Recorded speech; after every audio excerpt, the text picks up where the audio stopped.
My name is Belva, and I'm 27 years old. I became an orphan at 15 when my parents died in a car accident. 3 years ago, I fell in love with Michael from a wealthy family with a mother who never thought I was good enough. At our engagement dinner, his mother Patricia looked me dead in the eyes and said, "Leave if you don't like it. You're an orphan with nowhere to go." The table fell silent. I just smiled, knowing exactly what was coming next. If you're watching this, drop a comment about a time someone underestimated you. Don't forget to like and subscribe if you've ever had to stand your ground against someone who thought they had all the power. I grew up in a small town in Ohio where my parents worked hard to give me a good life. We weren't rich by any means, but we were happy. My dad was a high school math teacher who coached the basketball team after hours, and my mum ran a small bakery downtown. Our house was modest, but always filled with laughter, the smell of fresh bread and unconditional love. Every Sunday, we would have family dinner where we'd talk about our week, our dreams, and sometimes just silly things that made us laugh until our sides hurt. Dad would always say, "Belva, you can be anything you set your mind to." Mum would add, just make sure whatever you choose makes you happy. They were my rock, my foundation, my everything. Then came that rainy Tuesday in October when I was 15. I was staying late at school for debate club practice. My parents were supposed to pick me up at 6, but they never arrived. Instead, my debate coach and the school principal came to get me from the library where I was waiting. Their faces told me everything before they even spoke. A drunk driver had crossed the center line. My parents died on impact. The next few years were a blur of grief and adjustment. I went to live with my Aunt Martha, my mother's only sister. She was in her 70s, kind but frail, and did her best to provide a home for me. She wasn't used to having a teenager around, and I wasn't used to living without my parents, but we made it work. I threw myself into my studies, determined to make my parents proud, even though they weren't there to see it. When I was 20, Aunt Martha passed away peacefully in her sleep. Just like that, I was truly alone in the world. I had a little money from my parents' life insurance that had been in a trust until I turned 21, but I didn't touch it right away. Instead, I worked multiple jobs to put myself through nursing school. Waitressing in the mornings, receptionist work in the evenings, study groups late into the night. It was exhausting, but it gave me purpose. I graduated with honors and got a job at Memorial Hospital in Cincinnati. That's where I met Michael. He wasn't a doctor or a patient, he was a volunteer. His family foundation donated a lot of money to the hospital, and he came in twice a week to read to children in the pediatric ward. The first time I saw him, he was sitting cross-legged on the floor, using different voices for each character in a story about dragons. The kids were mesmerized, and honestly, so was I. "You're really good with them," I said when he finished and the children had gone back to their rooms or activities. He looked up a little embarrassed. "Oh, thanks. I just try to make their time here a little less scary." There was something genuine about him that caught me off guard. In my experience, people with money like his often had a certain air about them, a subtle way of letting you know they were different. Michael wasn't like that at all. He was down-to-earth, kind, and surprisingly funny. We started having coffee in the hospital cafeteria after his reading sessions, then dinner, then weekend hikes and movie nights and cooking disasters in my tiny apartment kitchen. I learned that Michael worked for his family's investment firm, but dreamed of starting a non-profit focused on literacy in underserved communities. He learned about my parents, my struggle through nursing school, and my determination to build a life that would honor their memory. "You're the strongest person I've ever met," he told me one night as we sat on my apartment balcony looking at the stars. "Most people would have given up facing half of what you've been through." I shrugged. What choice did I have? Life goes on even when you don't want it to. 18 months after we met, Michael proposed during a picnic in the botanical gardens. The ring was beautiful but not flashy. He'd listened when I said I preferred simple designs. As we celebrated that evening, a small worry began to gnaw at me. In all our time together, I'd never met Michael's family. He'd met my friends from the hospital, of course, but there was no family for me to introduce him to. Now I would have to meet his. What if they don't like me? I asked as we lay in bed that night, my head on his chest. "They'll love you," he assured me, kissing the top of my head. How could they not? But there was a slight hesitation in his voice that I chose to ignore. I was too happy, too in love, to let anything spoil this feeling. If only I'd paid more attention to that hesitation, I might have been better prepared for Patricia. The first meeting with Michael's family took place at his parents' home in Indian Hill, Cincinnati's most exclusive suburb. As we drove through the wrought iron gates and up the long driveway, my stomach twisted into knots. The house was more like a mansion, with pristine white columns and perfectly manicured gardens. It looked like something out of a magazine, not a place where people actually lived. "You didn't tell me you grew up in a palace," I whispered to Michael as he parked his car. He laughed nervously. "It's just a house, Belva. A big one, but still just a house." Patricia answered the door herself, which surprised me. With a home this size, I had expected a butler or housekeeper. She was tall and slim with perfectly highlighted blonde hair and the kind of smooth skin that comes from expensive treatments. She wore a cream-coloured cashmere sweater, pearls and tailored slacks that probably cost more than a month of my rent. "Michael, darling," she said, air-kissing both his cheeks. Her gaze slid to me, taking in my simple blue dress and sensible shoes with a quick sweep that somehow managed to make me feel completely inadequate. "And you must be Brenda." "It's Belva, Mom," Michael corrected, putting his arm around my waist. "Belva Miller." "Of course," Patricia said with a tight smile that didn't reach her eyes. "How unique. Come in, dinner is almost ready." The interior of the house was even more impressive than the exterior, with soaring ceilings, original artwork on the walls and furniture that looked too perfect to actually sit on. Michael's father, George, was in what they called the study, a room larger than my entire apartment, lined with leather-bound books and dominated by a massive desk. "There's my boy," George said warmly, standing to embrace Michael. He turned to me with a genuine smile. "And this must be the famous Belva. We've heard so much about you." "All good things, I hope," I said, shaking his hand. "Nothing but," George assured me. "Michael says you're a miracle worker in the pediatric ICU." Before I could respond, Patricia interrupted from the doorway. "Let's move to the dining room. Marta has everything ready and I don't want the souffle to fall." Dinner was an exercise in subtle humiliation. Patricia asked questions that seemed innocent on the surface, but were clearly designed to highlight the differences between Michael's world and mine. "So Belva, where did you summer as a child?" "We always took the boys to our place in the Hamptons, but occasionally we'd go to the house in Aspen for a change of scenery. We usually went camping at state parks," I answered honestly. "My dad loved fishing and my mum could make an amazing meal over a campfire." Patricia's eyebrows rose slightly. "How rustic." "It was," I agreed, refusing to be embarrassed. "Some of my best memories are from those trips."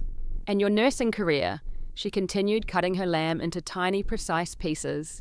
"It's admirable work, of course, but so physically demanding.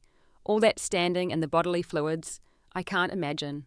"It can be challenging," I admitted, "but it's incredibly rewarding. When a child who came in critically ill walks out of the hospital holding their parents' hands, there's no better feeling in the world." "I suppose not everyone can work in more cerebral fields," Patricia said with a thin smile.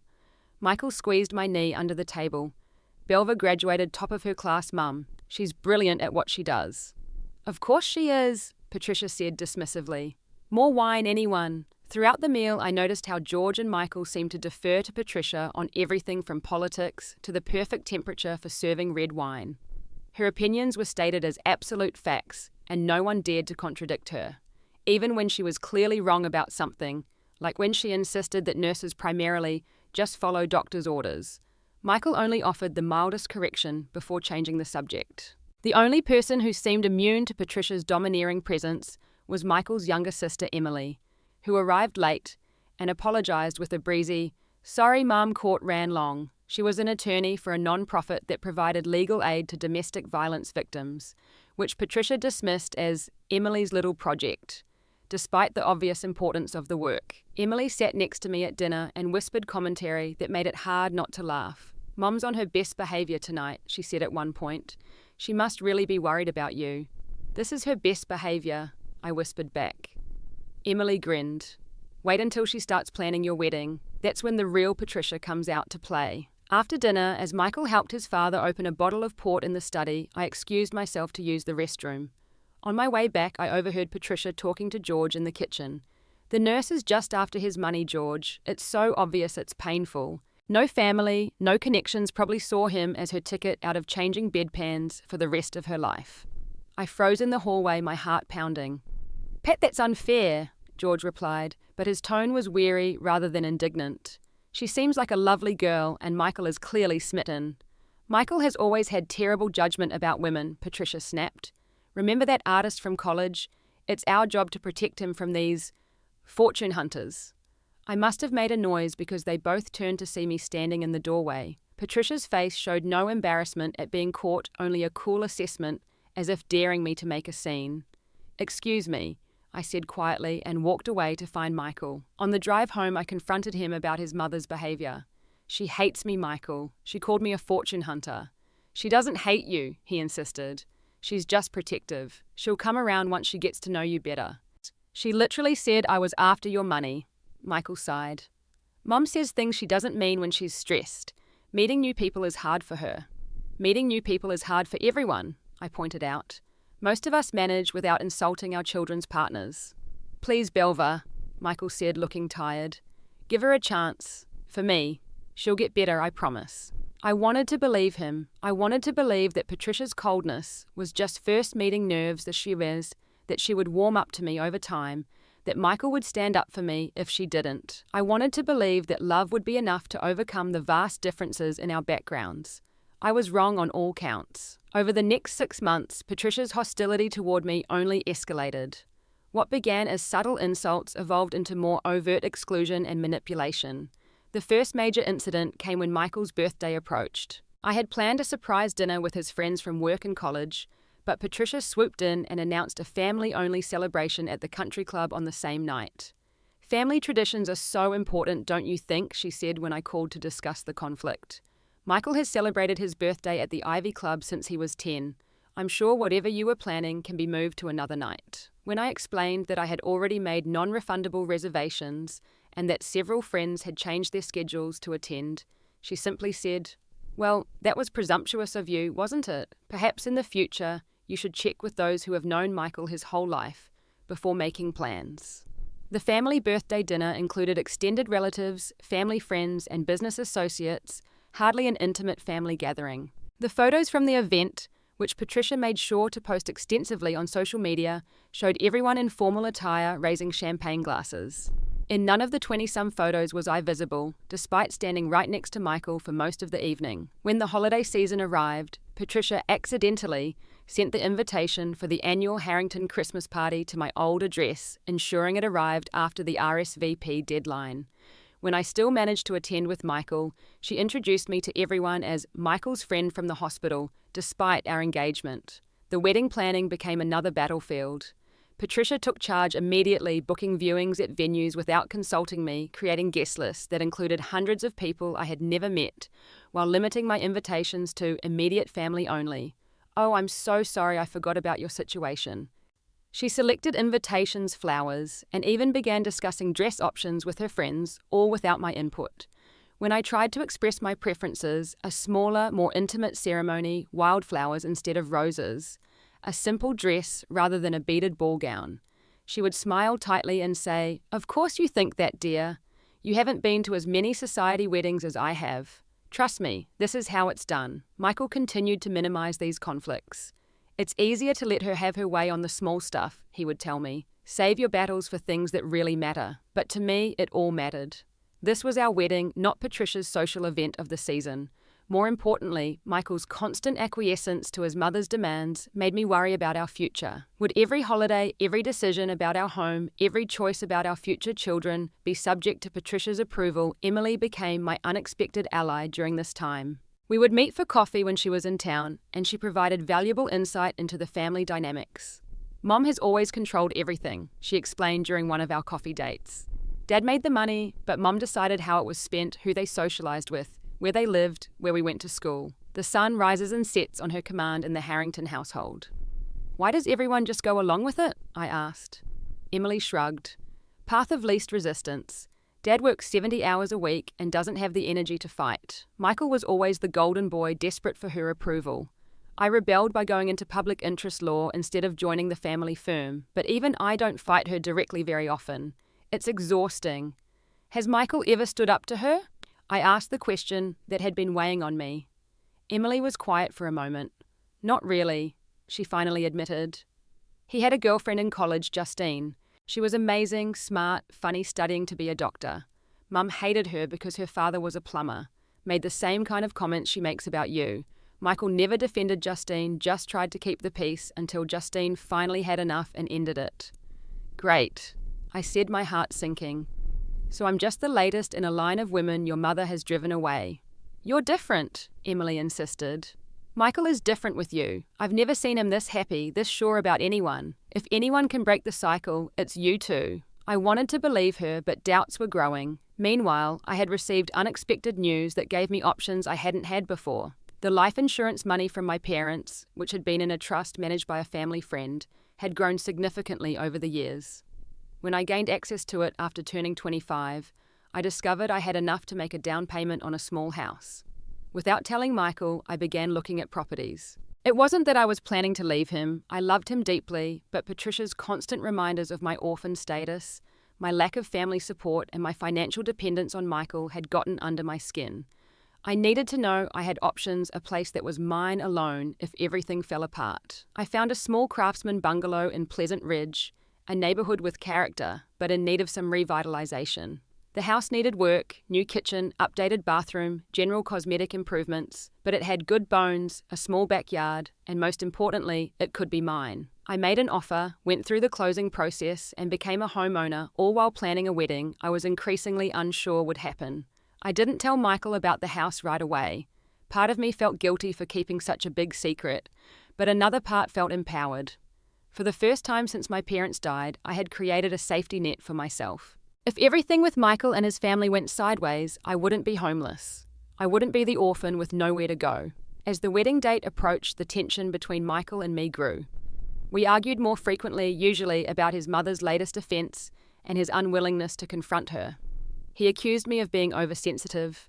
I accused him of being spineless. We would make up promise to communicate better, then fall into the same pattern the next time Patricia overstepped. I began to wonder if we should postpone the wedding until we figured out how to navigate these complex family dynamics. But before I could have that difficult conversation with Michael, Patricia announced she was throwing us an engagement dinner at Le Bernardin, one of the most exclusive restaurants in the city. To introduce Belva to the extended family, she said, though her tone suggested it was more of an inspection than an introduction. The stage was set for what would become the turning point in my relationship with the Harrington family.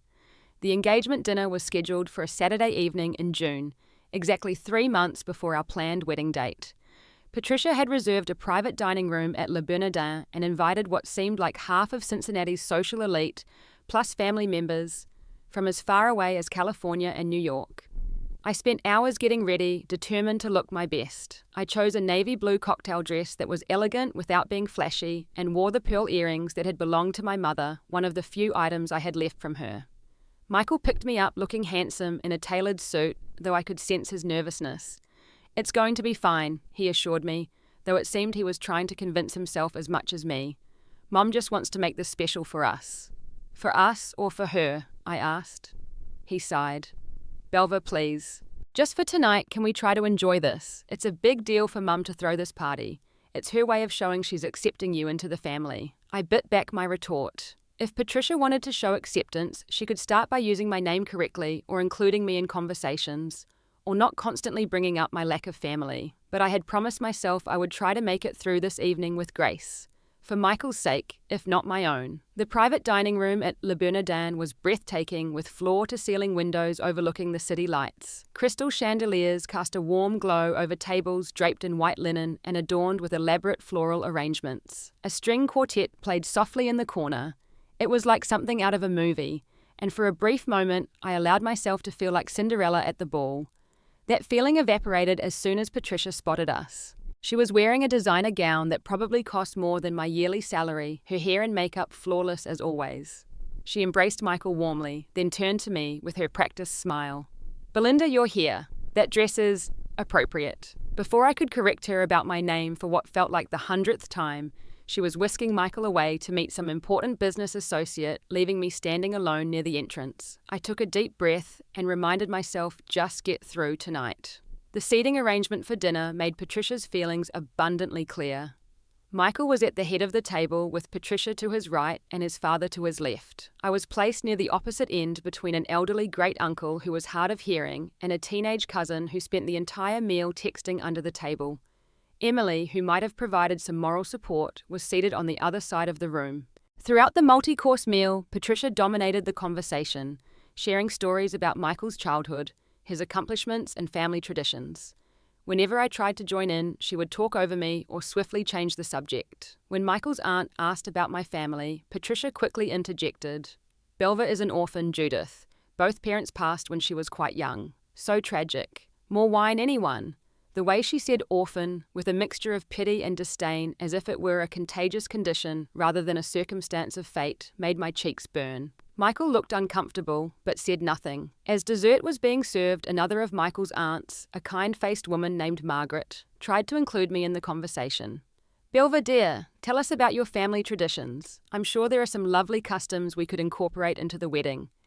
Before I could answer, Patricia laughed a sharp dismissive sound that cut through the ambient noise of the restaurant. "What family traditions, Margaret?" "She has no family." The table fell silent. Margaret looked mortified, and George cleared his throat awkwardly. Michael stared down at his plate, his knuckles white around his fork. "I had a family," I said quietly. "Just because they're gone doesn't mean their traditions and values didn't shape who I am." Patricia's eyes narrowed. "Of course, dear. I'm sure your upbringing was quaint, but this is a Harrington wedding and we have standards to uphold. Centuries of tradition." "Mum," Michael finally spoke up, his voice strained. "That's enough." "What?" Patricia looked at him with feigned innocence. "I'm simply stating facts. Planning a wedding of this caliber requires experience and connections that Belva, through no fault of her own, doesn't possess." "I think Belva and I should make those decisions together," Michael said, but his voice lacked conviction. Patricia waved her hand dismissively. "Don't be naive, Michael. You know how these things work in our circle. Besides," she added with a cruel smile directed at me, "if Belva doesn't like how we do things, she can always leave. It's not like she has anywhere else to go." The room seemed to freeze. I could feel every pair of eyes on me, waiting for my reaction. Michael looked horrified, but remained seated, his mouth opening and closing without producing sound. And that's when something shifted inside me. All the hurt, all the humiliation, all the times I had bitten my tongue for Michael's sake, it crystallized into a moment of perfect clarity. I stood up slowly, my napkin falling to the floor. "Actually, Patricia," I said, my voice steady despite the adrenaline coursing through me, "I do have somewhere to go." Patricia blinked clearly, not expecting this response. "I don't understand." "I bought a house," I said, looking her directly in the eyes. "With money my parents left me. It needs work, but it's mine. Paid for. No mortgage." The surprise on her face was almost worth all the months of torment. "You have a house," she stammered. "Yes, because contrary to what you seem to believe, I'm not with Michael for his money or his family name or any of the things you value so highly. I'm with him, or I was with him, because I loved him." Michael stood up, then his face pale. "What do you mean, was?" I turned to him, and my heart broke a little at the confusion and fear in his eyes. "I can't do this anymore, Michael. I can't marry someone who won't stand up for me, who lets his mother treat me like I'm nothing.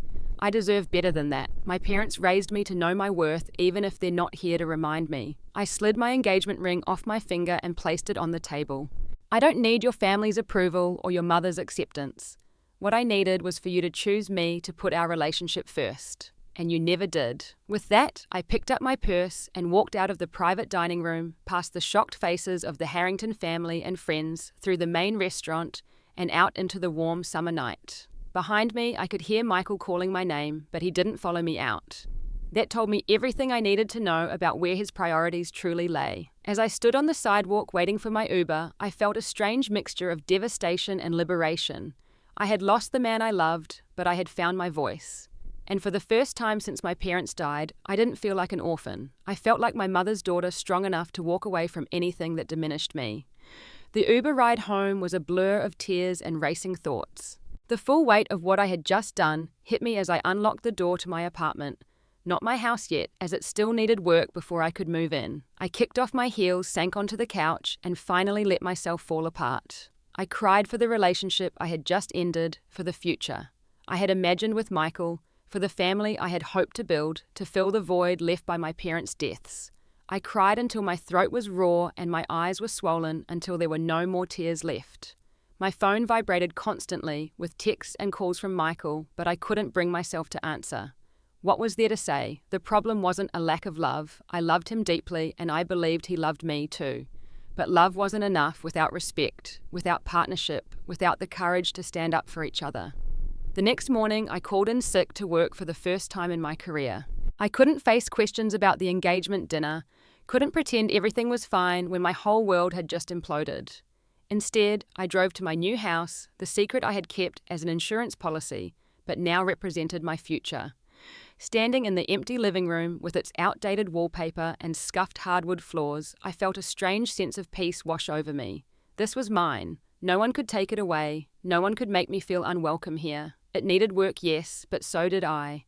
We would rebuild together. Over the next few weeks, I threw myself into making the house livable. I took a week of vacation time and spent it tearing out the old kitchen cabinet, stripping wallpaper, painting walls. The physical labor was therapeutic, allowing me to channel my grief and anger into something constructive. Each improvement to the house felt like an improvement to myself, a reclaiming of the strength and independence I had compromised in my relationship with Michael. I ignored Michael's calls and texts, at first needing space to process my feelings. After 2 weeks, I finally sent him a brief message, "I need time. Please respect that." He did, which both relieved and disappointed me. Part of me had hoped he would fight harder, would show up at my door refusing to accept the end of our relationship. But another part knew this distance was necessary for both of us. Emily reached out a few days after the dinner debacle. "Can we meet for coffee?" her text read. "No family talk, I promise. Just want to check on you." I agreed more out of curiosity than anything else. We met at a small cafe far from her family's usual haunts. She looked tired with dark circles under her eyes that suggested she'd been caught in the crossfire of the post-engagement dinner fallout. "You're my hero," she said as soon as we sat down, which wasn't at all what I expected. "What you did standing up to Mom like that, it was incredible. No one ever does that." "It didn't feel incredible," I admitted. "It felt awful," Emily nodded. "I'm sure it did, but sometimes the right thing feels terrible in the moment."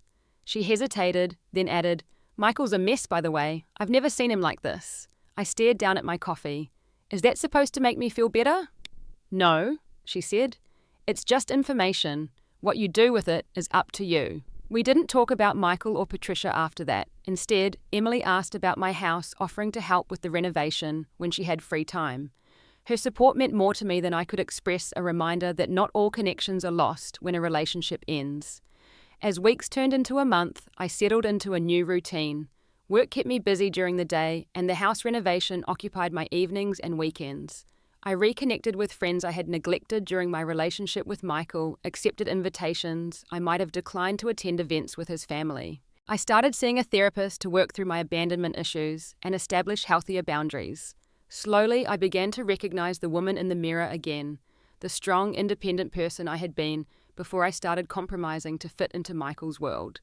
I was sleeping better, laughing more, making decisions without second-guessing myself. Then, exactly 1 month after the engagement dinner, there was a knock on my apartment door. When I opened it, Michael was standing there, looking nothing like the polished, confident man I had known. His hair was longer, his face unshaven, his eyes haunted. He held a small bunch of wildflowers, not the elaborate arrangements his mother favoured, but the kind that grew along roadsides, the kind my mother used to pick and put in mason jars around our house. "Can I come in?" he asked, his voice rough. I hesitated, then stepped aside to let him enter. He looked around my apartment as if seeing it for the first time, taking in the half-packed boxes and the general sense of transition. "You're really moving," he said softly. "Next weekend," I confirmed. "The major renovations are done." He nodded, then thrust the wildflowers toward me. "I saw these and thought of you, of how you always said simple things can be the most beautiful." I took them, touched, despite myself. "Thank you." We sat on the couch, an uncomfortable distance between us. Michael stared at his hands, twisting them in his lap. "I've been seeing a therapist," he blurted out. "Twice a week since that night." "That's good," I said cautiously. "I had no idea how dysfunctional my relationship with my mother was," he continued. "How I've spent my entire life seeking her approval, letting her make decisions for me, afraid to rock the boat. It took losing you to see it clearly." Tears filled his eyes. "I failed you, Belva, over and over again. I let my mother belittle you, exclude you, treat you as less than, and I did nothing. I told myself I was keeping the peace, but really I was just being a coward." The raw honesty in his voice broke through some of the walls I had built around my heart. "Yes," I said simply. "You were." I don't deserve another chance, he acknowledged. But I'm asking for one anyway. Not now, not until I've done the work I need to do. But someday, when I've proven that I can be the partner you deserve. I didn't know what to say. Part of me wanted to throw myself into his arms, to believe that everything could be fixed, that love would conquer all. But the stronger, wiser part knew that would be a mistake. Patterns that had existed for decades wouldn't change overnight, no matter how sincere Michael's intentions. I can't make any promises, I told him. I need to focus on myself right now, on rebuilding my life. I understand, he said, and I could see that he meant it. Just know that I'm doing the same, rebuilding myself into someone worthy of you. Someone who would never let anyone hurt you, not even his own mother. As he was leaving, he turned back. Can I see it sometime, your house? Maybe, I said, but not yet. It needs to be mine first before it can be anything else. He nodded, understanding the deeper meaning behind my words. I needed to establish my independence, my sense of self, before I could consider letting him back into my life. After he left, I put the wildflowers in water and sat looking at them for a long time, thinking about second chances and whether people truly could change. I didn't have the answer yet, but for the first time since the engagement dinner, I felt a flicker of hope that Michael and I might find our way back to each other, not as we were before, but as stronger, more authentic versions of ourselves. 3 months passed, during which Michael respected my request for space, while still letting me know he was thinking of me. He sent handwritten letters once a week, updating me on his therapy progress, sharing insights about his relationship with his family, never pressuring me to respond, but simply keeping the line of communication open. I read each letter carefully, noting the changes in his perspective, the way he was beginning to untangle himself from the toxic patterns of his upbringing. In one particularly moving letter, he wrote about confronting Patricia at a family gathering, something Emily later confirmed had actually happened. Mum made a comment about you, Emily told me during one of our regular coffee meetups. Something about being relieved the wedding was off. Michael lost it in the most controlled adult way possible. He told her that her treatment of you was inexcusable, that her snobbery and cruelty had cost him the most important relationship of his life, and that until she could genuinely apologize and change her behavior, he would be limiting his contact with her. How did she take it? I asked, trying to imagine Patricia being spoken to that way by her golden boy. Emily grinned. She tried all her usual tactics, tears guilt acting victimized.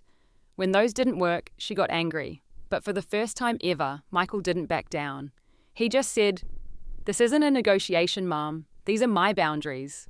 Then he left. Dad actually applauded after she stormed out of the room.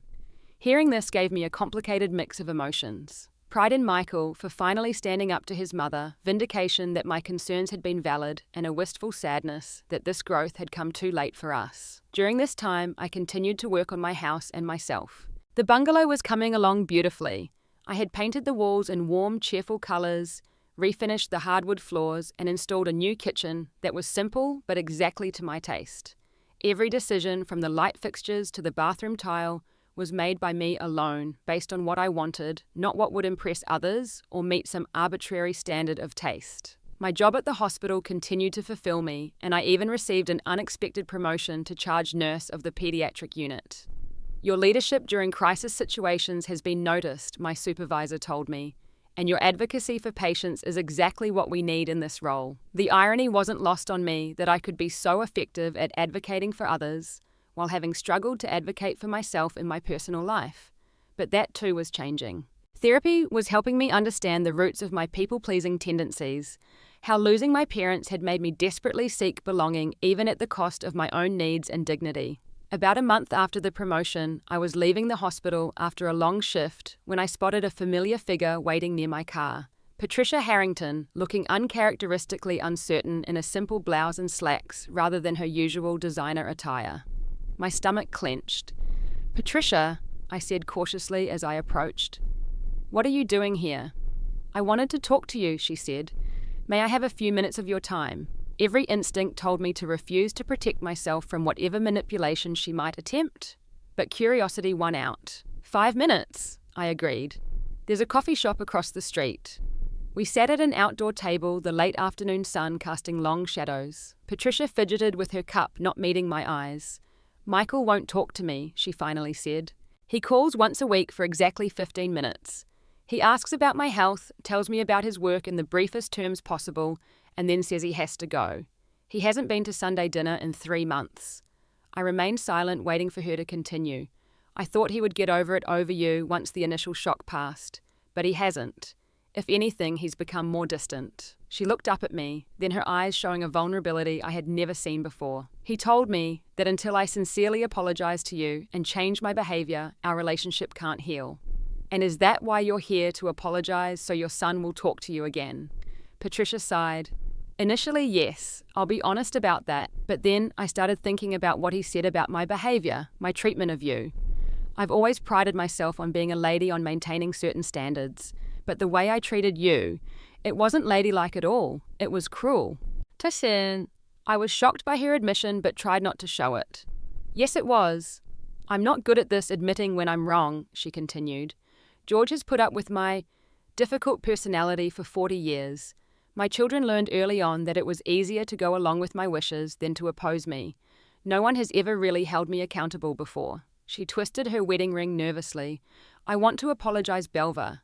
Not just because Michael asked me to, but because I was wrong. My behavior was inexcusable. I judged you based on superficial things, your background, your profession, your lack of family connections, without ever taking the time to know you as a person. I studied her face, looking for signs of insincerity, but found none. This was clearly difficult for her, which made the apology seem more genuine. Thank you for saying that, I said carefully. But an apology is just words. It doesn't erase months of hurtful behavior. I know, she acknowledged. And I don't expect you to forgive me or to give Michael another chance. I needed to say it. And to let you know that I'm trying to change. I'm seeing someone, a therapist. She said the word as if it were in a foreign language. It was Emily's suggestion, actually. The thought of Patricia Harrington in therapy was almost surreal. That's good, I managed to say. She stood up, her composure returning. Well, I've taken enough of your time. Thank you for listening, Belva. As she walked away, I called after her, Patricia. She turned, eyebrows raised in question. I hope the therapy helps, I said sincerely. For your sake as much as for your family's. A small, genuine smile crossed her face, perhaps the first real one I had ever seen from her. Thank you. I hope so too. That weekend, I finally responded to one of Michael's letters, suggesting we meet for coffee. His reply came within hours, suggesting a time and place, and adding, thank you for this chance to see you. It means more than I can say. When we met at a small cafe near my new house, the awkwardness of our last encounter had faded somewhat. Michael looked healthier, more rested, with a quiet confidence that hadn't been there before. Your mother came to see me, I said, after we had exchanged initial pleasantries. Michael looked surprised. She didn't tell me that. What did she want? To apologize, apparently, and to let me know she's in therapy. He shook his head in wonder. I never thought I'd see the day. Was it a real apology or one of her non-apology apologies? It seemed genuine, I admitted. She acknowledged that she had treated me cruelly and said she was trying to change. That's remarkable, Michael said, though it doesn't undo the damage she caused. No, it doesn't, I agreed. But it's a start. We talked for hours that day, more openly and honestly than we ever had before. Michael shared insights from his therapy, how he was learning to recognize the ways his mother had manipulated him throughout his life, how he was establishing boundaries, not just with her, but with everyone. I've been living my whole life seeking approval from others, he explained. From my mother, from my colleagues, even from you sometimes. I'm learning to trust my own judgment, to make decisions based on my values, rather than on what will earn me a pat on the head. I told him about my promotion, my house renovations, my own therapy journey. We carefully avoided talk of our relationship status, focusing instead on our individual growth. But as we were saying goodbye, Michael took my hand gently. I'd like to see you again, he said.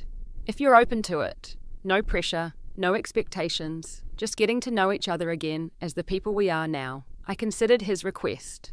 The Michael sitting across from me was different from the man I had left that night at the restaurant, more self-aware, more grounded in his own identity. And I was different too. I'd like that, I said finally, but I need us to take things very slowly. He nodded, relief evident on his face. Slow is good. Slow means we're doing it right this time. Over the following weeks, Michael and I began a careful courtship coffee dates that turned into dinner dates, long walks, where we talked about everything from politics to our favourite childhood memories. He came to see my house, praised the work I had done, without a hint of condescension or suggestions for improvement. I met his colleagues at a work event and saw how he had established a new dynamic there as well, less eager to please, more confident in his opinions. The first true test came when Patricia invited us both to dinner. My initial instinct was to decline, but after discussing it with my therapist, I decided to accept. It would be a controlled environment to see if Patricia's changes were genuine, and if Michael could maintain his boundaries in his mother's presence. The dinner was at Michael's parents' house, but it was noticeably different from my first visit. The atmosphere was more relaxed, less formal. Patricia had clearly made an effort cooking a simple meal herself rather than having it catered, setting the table with cheerful wildflowers rather than elaborate arrangements. Most strikingly, she made no barbed comments, asked me genuine questions about my work and my house, and actually listened to the answers. When she did start to slip into old patterns, interrupting me or making a subtle dig about my dress, Michael immediately, but gently, called her out. "Mom, please let Belva finish." Or, "That comment wasn't necessary, Mom." Each time Patricia would look startled, then nod and correct herself. It was awkward at times, but also hopeful, like watching someone learn a new language, making mistakes, but genuinely trying to improve. After dinner, as Michael and his father cleaned up the kitchen, Patricia took me aside. "I want to show you something," she said, leading me to a small room off the main hallway that I had never seen before. It was a modest sewing room with a machine set up by the window and fabric samples arranged on a table. "This is where I made Michael's baby quilt," she explained. "And Emily's. It's the one place in this house that's truly mine, not designed to impress others or maintain appearances." She picked up a half-finished quilt from a rack in the corner. "I've started making one for you. I know we're a long way from you being part of the family officially again, if ever, but I wanted you to know that I'm trying in my own way to make amends." The gesture touched me deeply. It was personal, meaningful, and completely unexpected. "Thank you," I said sincerely. "That means a lot." As Michael drove me home that night, I reflected on the evening. "Your mom is really trying," I observed. He nodded. "She is. It's not perfect, and there are still moments when the old Patricia comes through, but she's making an effort I never thought possible." "And you," I added, "you're different with her. More assertive, but also more compassionate." He smiled. "That's a good description of what I'm aiming for." Setting boundaries doesn't have to mean cutting people off completely. It can also mean creating healthier relationships. When we reached my house, he walked me to the door but didn't ask to come inside. Instead, he kissed me gently on the cheek. "Good night, Belva. Thank you for giving us another chance." As I watched him drive away, I realized that I was falling in love with him all over again. Not the Michael who had let his mother walk all over both of us, but this new Michael who had found the courage to stand up for himself, for me, and paradoxically for his mother too, by refusing to enable her harmful behavior. 3 months later, on a crisp fall evening, Michael proposed for the second time. We were in my backyard where I had planted a small memorial garden in honor of my parents. It wasn't grand or elaborate, just 2 simple Adirondack chairs, a fire pit, and carefully chosen plants that had been my mother's favorites. Michael knelt among the flowers, holding not a diamond ring, but a simple band of braided gold. "This isn't about picking up where we left off," he said. "It's about starting something new with everything we've learned and everything we've become. I love you, Belva, not despite your past, but because of it. Because it made you who you are, strong, compassionate, authentic."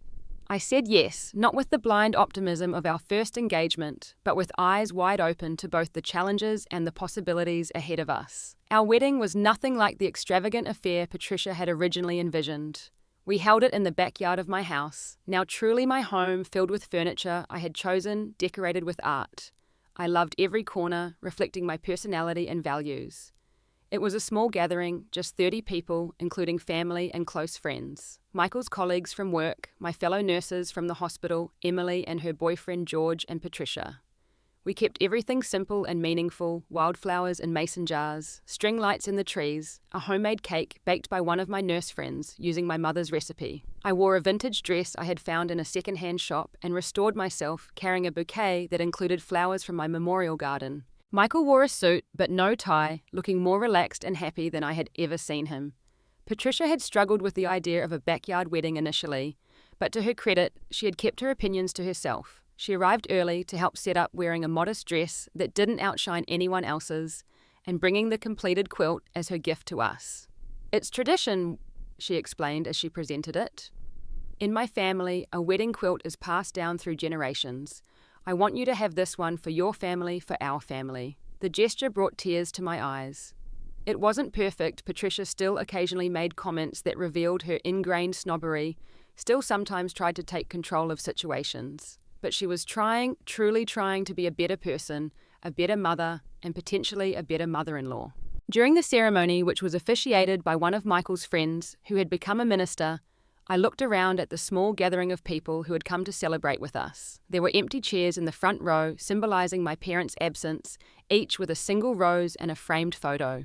But I didn't feel like an orphan anymore. I had built a family of my own, not just with Michael, but with friends who had become like siblings, mentors, who had become like parents, colleagues, who had my back through everything. At the reception, which was really just a relaxed dinner in the same backyard, George surprised everyone by giving an emotional toast. The usually reserved businessman spoke with tears in his eyes about how proud he was of Michael for finding the courage to be his own man, and how grateful he was to me for showing them all a different way to be a family.